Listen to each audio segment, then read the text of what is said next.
Golf is a game often associated with privilege and patience.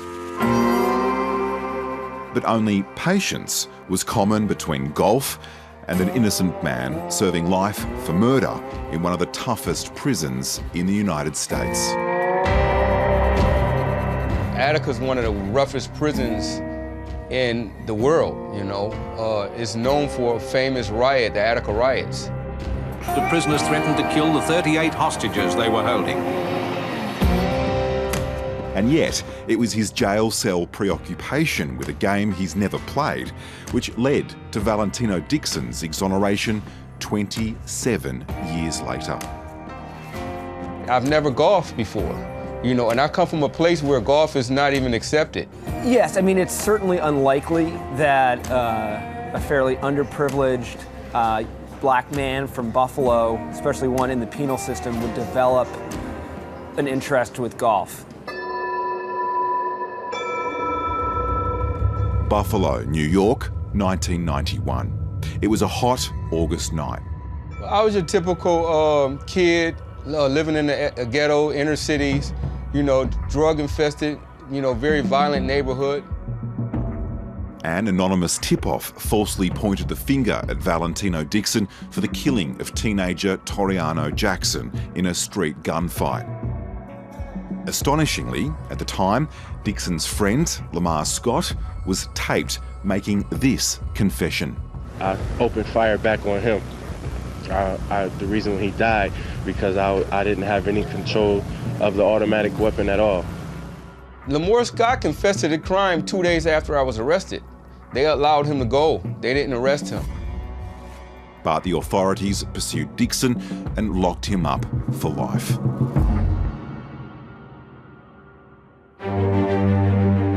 As the years dragged on, with Valentino's appeals exhausted, he picked up his coloured pencils and began to draw. The warden, who's the superintendent of the prison, the top guy, he came by and asked me, could I draw a golf course for him, because everybody known me as an artist.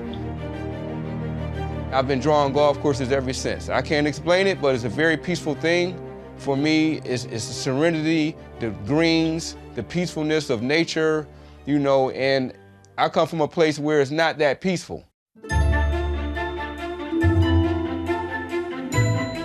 I think the subjects of grass and sky and trees and contour and these sort of the peace and possibilities that come with golf architecture just kind of spoke to him.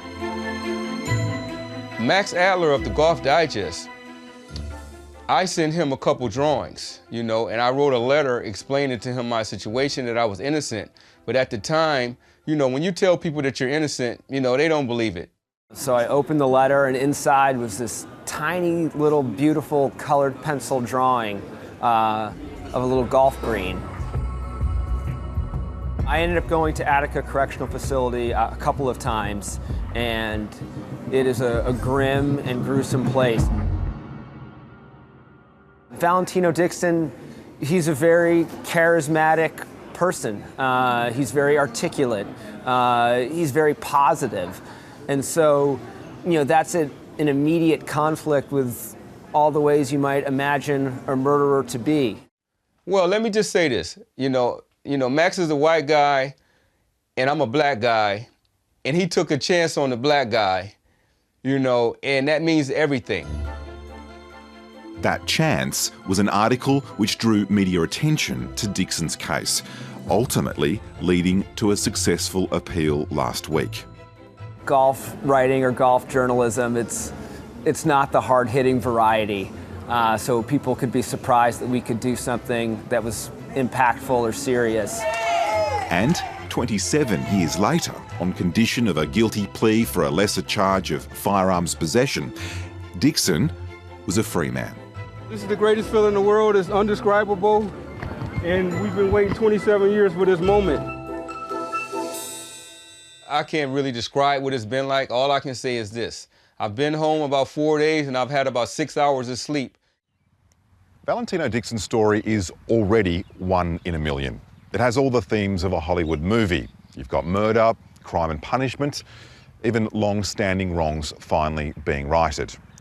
But there is one other theme here, and that's love. Not love of golf, but love of another kind, because for about half of Valentino Dixon's 27 years on the inside, his daily ritual was to make a phone call to his wife, an Australian woman who lives here in Western Sydney. I love you more than anything. I love you more than anything in the world. You're my every thought. So how does a girl from Western Sydney end up meeting and marrying a man serving life for murder in a US prison? Well, we're talking 17 years ago, so online wasn't all that. But his mother did actually set up his artwork on a website. And I happened to be just cruising for art. She wrote me and we became friends, pen pals, you know, and we wrote for quite a bit of time. And and she decided that she wanted to come meet me. Curiosity gets the better of you. So you start going through these things and you start looking and you're just like, wow, you know, like maybe he's telling the truth.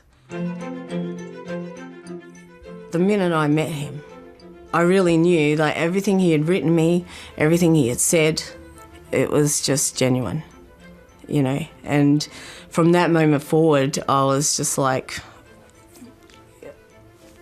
just on for the ride. We got married in 2002 in the visiting room of Attica Correctional Facility. What was your wedding day like when you're walking down the aisle in a US prison to a man accused of murder?